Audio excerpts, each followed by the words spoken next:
दरम्यान एकीकडे गणेश भक्त गणरायाच्या आगमन सोहळ्यात व्यस्त आहेत, तर दुसरीकडे मुंबईतल्या मस्जिद बंदराच्या उमरखेड भागात तरुणांनी दहीहंडीची प्रॅक्टिस करायला सुरुवात केली आहे। थरांवर थर रचण्याचा सराव हा तरुणांकडून सुरू आहे।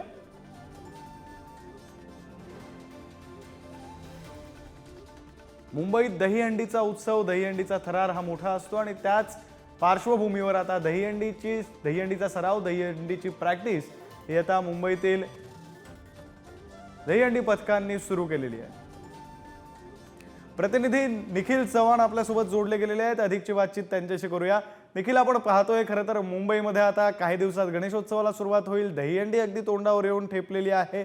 मुंबईत उत्साहाचं वातावरण मोठ्या प्रमाणात असणार आहे। तुम्ही आता उभे आहात तिथे सराव सुरू आहे दहीहंडीचा, काय नेमकं वातावरण आहे, किती उत्साह या तरुणांमध्ये पाहायला मिळतोय?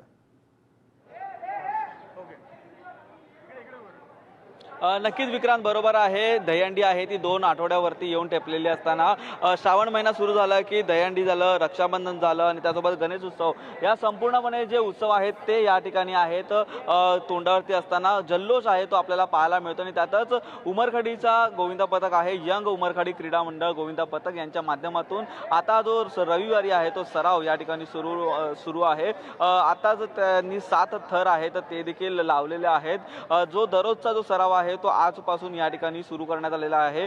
दररोज मोठ्या संख्येने जे गोविंदा पथक आहेत ते या ठिकाणी येतात, आपला काम आणि धंदा हे दोन्ही एकत्र सांभाळून त्या ठिकाणी वेळात वेळ काढून या ठिकाणी गोविंदा आहेत ते येत असतात। आपण पाहू शकतो मोठ्या संख्येने आहेत ते आता गोविंदा या ठिकाणी जमलेले आहेत आणि हा जो थर लावण्यासाठी आहे ते आता सुरुवात केलेली आहे। या ठिकाणी पाहायचं झालं तर म्हणजे महत्त्वाचा मुद्दा आहे तो म्हणजे त्यांच्या विमाचा, आणि हेच विमा कवच लवकरात लवकर काढण्यात यावं अशी देखील मागणी आहे ती या गोविंदा पथकांनी केलेली आहे। कारण अद्याप जे गोविंदा पथकांचे जो विमा आहे तो काढण्यात आलेला नाहीये आणि तो विमा लवकरात लवकर काढण्यात यावा अशी देखील त्यांनी शासन दरबारी जी मागणी आहे ती केलेली आहे। आणि याच मागणीला घेऊन हे गोविंदा पथक आहे तर ते शासन दरबारी गेलेले असताना त्यांना मुख्यमंत्र्यांनी देखील आश्वासित केलेलं आहे। खरं आहे निखिल, खरं तर विमा कवचाचा जो प्रश्न आहे तो सुटलाच पाहिजे आणि मोठा उत्साह या तरुणांमध्ये पाहायला मिळतोय। धन्यवाद दिलेल्या या सगळ्या सविस्तर माहितीसाठी।